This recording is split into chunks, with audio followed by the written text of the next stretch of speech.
Hey guys, it's your boy R's back at it again.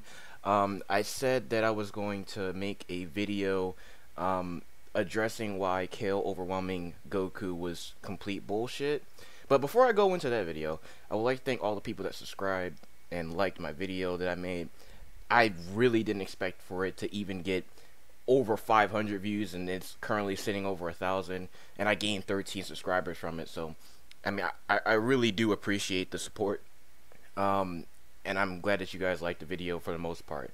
But that led me to go into this video, which I kind of wanted to talk about kind of the logic behind that a lot of these Dragon Ball YouTubers have been just kind of throwing out there without thinking about the fallacies in their own logic. So I decided that I was going to do a video on one of my favorite Dragon Ball YouTubers today, which is Seth the Programmer. This is going to be a semi-scripted video, but I'm pretty nervous about even making this video in general because I respect Seth and I respect Chuck a lot. They're probably one of the first Dragon Ball YouTubers I ever subscribed to, and I've liked damn near every single video that they've made. So I figured that I would like this video that they've recently made though together. It bothered me for a plethora of reasons, but this will kind of explain the reasoning why a lot of people in the community are pissed off about essentially Kale walking through a Super Saiyan Blue Kamehameha and why that doesn't exactly make sense. So I'm going to be playing clips from their video so that you don't think I'm taking their any of their word out of context, and then I'm going to be adding my own commentary to that. So let's get started. I skipped to the first 55 seconds just because the rest was before that was just exposition.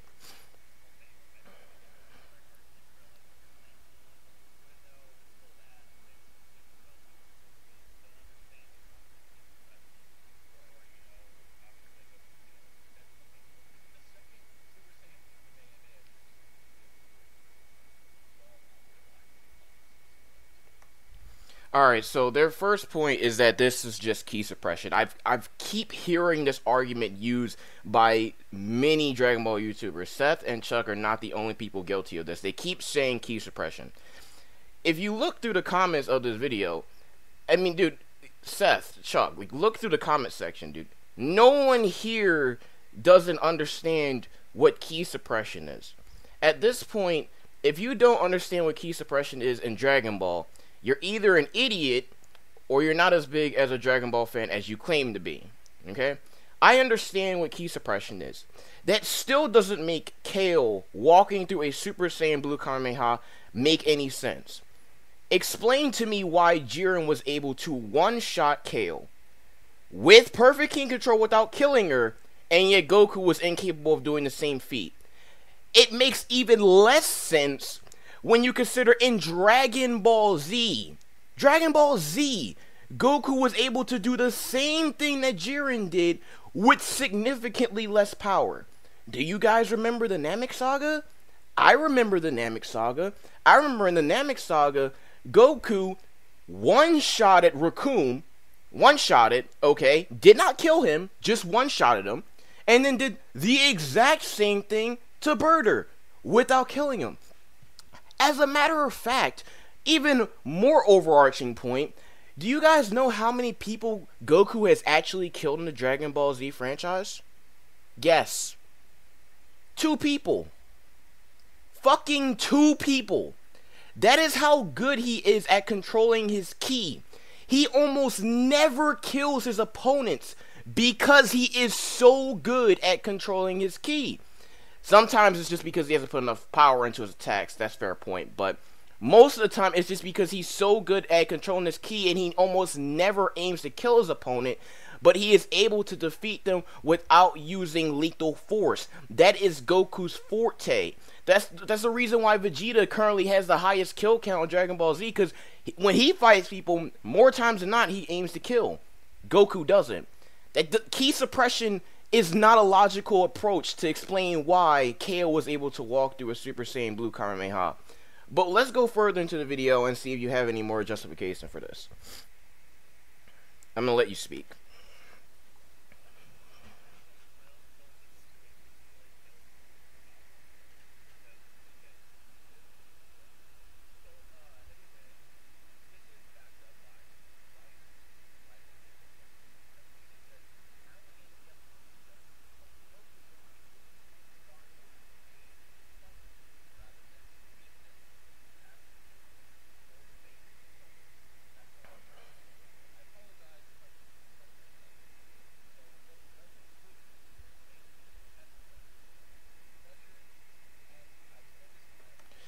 Okay, so his logic here is he's using the writer's logic here. He's saying that essentially Goku only goes Super Saiyan Blue to test his opponents, which is completely fallacious because you're taking that out of context.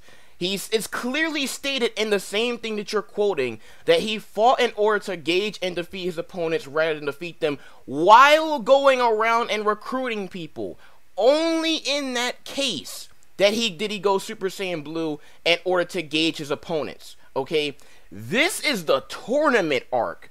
This is where if you lose, if Goku loses, if Vegeta loses, Universe 7 is erased. It is gone. Period. No point in this tournament, and no point has he gone Super Saiyan Blue to gauge his opponents. Every single time that he has gone Super Saiyan Blue in this tournament was to defeat his opponents. You want proof? Let's go to the first time that he used Super Saiyan Blue. The first time he used Super Saiyan Blue was when he was about to be ringed out. Instead of using a Super Saiyan state, which, I mean, again, I went over that in the last video, why that didn't make any sense. I thought that was complete waste, considering the fact that, according to Akira himself, Super Saiyan Blue has a stamina drain, and the more you use it, the less effective it becomes. But yet, he spams it within, like, the first 5 minutes of the tournament to get someone off his back and out of a chokehold. But that's aside from the point. He used that to knock the person behind him out the ring. That was the first time he did it to defeat his opponents. Then he did it a second time to defeat the Trio de Trio de Dangers, whatever, the fucking stupid Wolf Brothers. Okay, he used it a second time along with Vegeta to defeat them again. Now you're telling me the third time that he used it to fight Kale, it wasn't to defeat her, it was to quote unquote gauge her, even though he could completely sense her power and completely understood the depths of her full power? I'm sorry, that doesn't make any sense. Yet again, continue.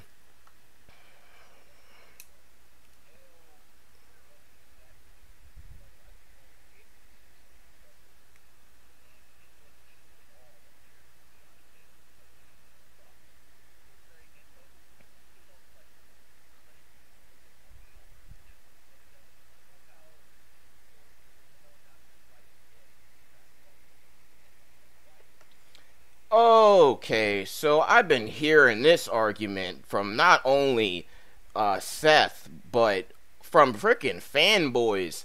Really, dude? You're using the fact that he wasn't scratched as logic for why he didn't get damaged? Are you sure about that? Let's go to Dragon Ball Super, okay? Let's go to the actual episode. Let's full screen this shit. Okay, guys? Let's go over why this is ridiculous logic, okay? I muted the video again because I don't want to get ID'd. But let's skip to the where Kale was being used as a Saiyan punching bag. Okay, let's skip to that part. Let's play.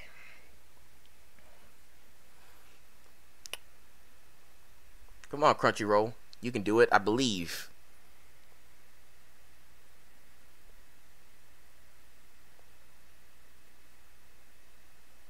Okay, there we go.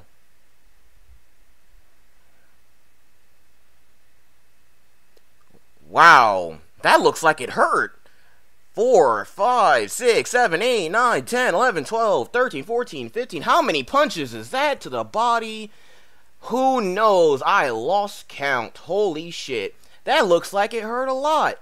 Doesn't it look like it hurt a lot, guys? I mean, fuck's sake, she lost consciousness. But let's go a little bit further into the episode. Let's skip to 1325. Let's skip to 1325.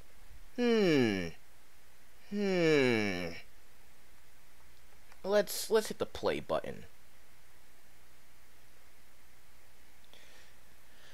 I apologize for these delays, but this is Crunchyroll, not me. Oh, whoa. Hold up. This is a full body of Kale, and would you look at that? She's not scratched at all. But she took the damage, though. So, explain to me how getting scratched is now a prerequisite to show that someone has taken damage. But wait, there's more. If that's not enough to convince you that Goku not being scratched means he didn't take damage is enough bullshit, let's go all the way to the end of the episode. What time did I leave it at? 21? I'll do 2050. 51. How about that? Just so that we see the entire context.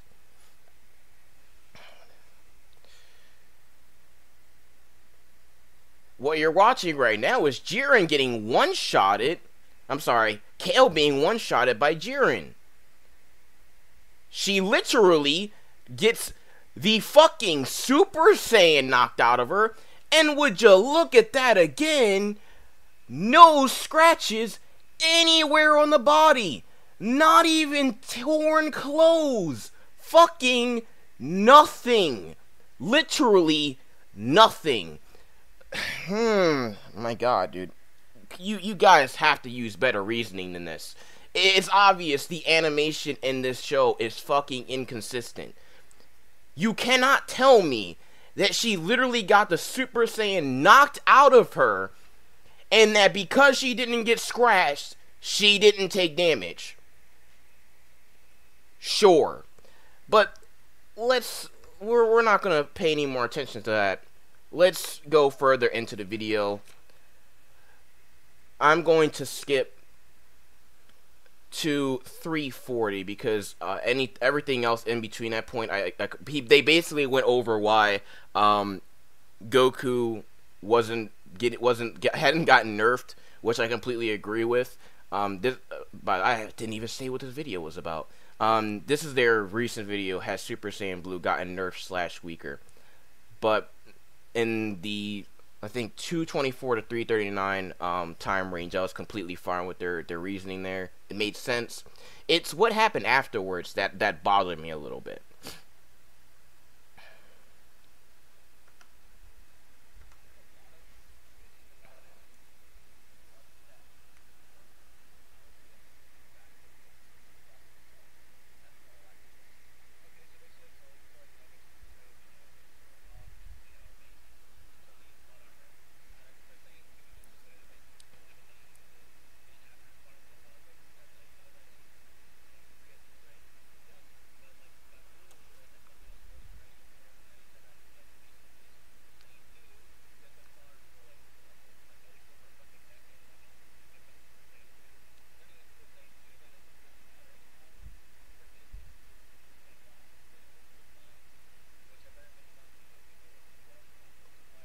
Whoa! Did you guys hear that? Let's go back again. Let's repeat that one more time for the viewers.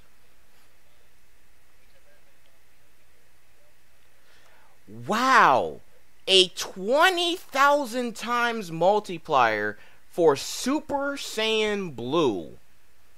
So he was suppressing himself, because that's what we went over. This whole thing is about how Goku suppresses himself a lot, right?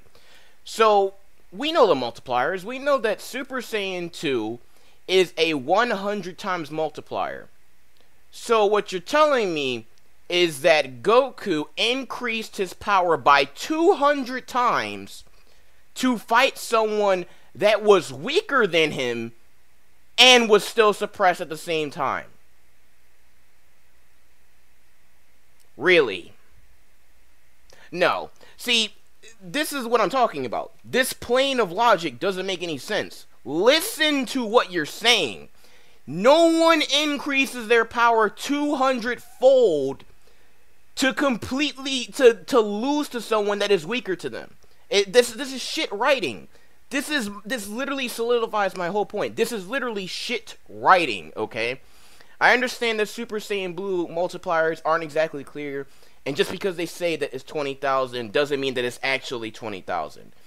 But regardless, no one increases their power that much to lose to someone who's weaker than them, especially when you consider the fact that Super Saiyan Blue Goku literally has perfect ki control. He could have knocked her out at any point in time, any point, okay, any point in time with no effort being done on his part. Super Saiyan Blue was not necessary. It just wasn't. And Kale walking through something that a Kamehameha that would have been 200 times stronger than if he had fired a similar attack in Super Saiyan 2 just proves that this doesn't make any fucking sense. Okay? I understand.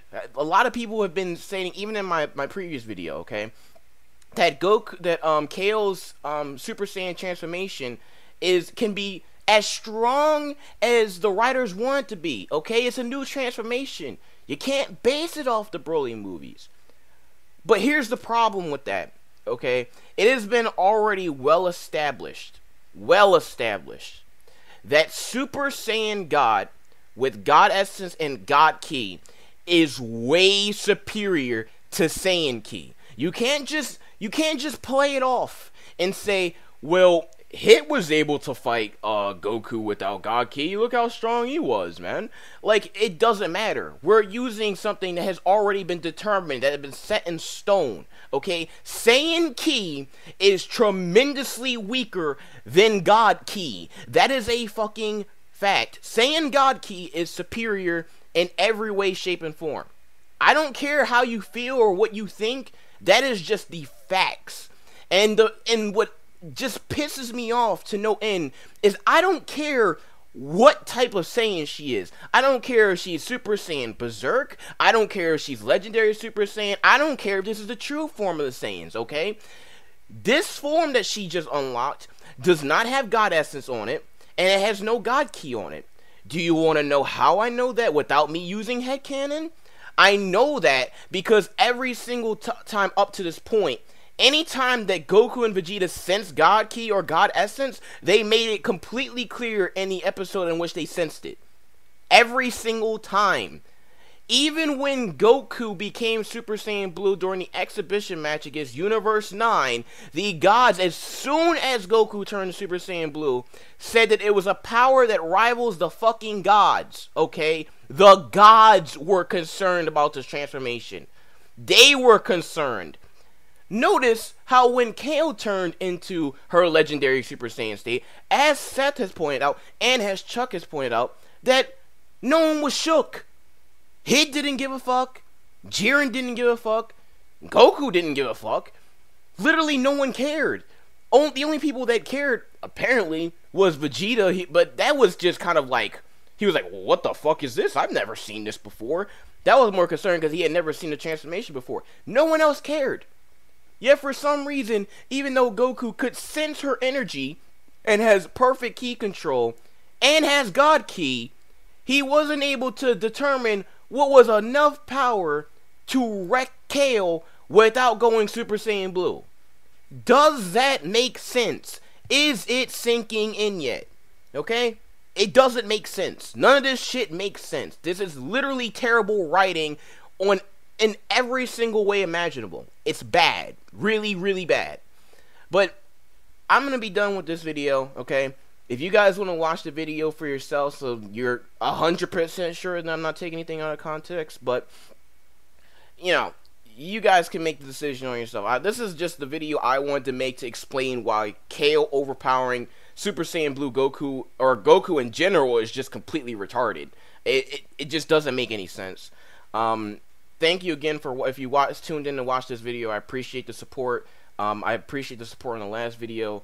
This is kind of semi-scripted. This isn't 100%, you know, I had like a whole script laid out and I was able to go through my points. I kind of just, I have a bad habit of just winging everything that I do. So this is kind of me winging on the spot, but hopefully this convinced you that episode and what happened with Goku and Kale was just complete bullshit. If you guys want me to make a video on anything else and you like this one, please comment below and let me know. Give me feedback. I'm really new to the scene. I'm still nervous about even releasing this video because, again, I'm literally challenging two of the largest names, or some of the largest names in the Dragon Ball community on YouTube. So, that's it for me. R's out.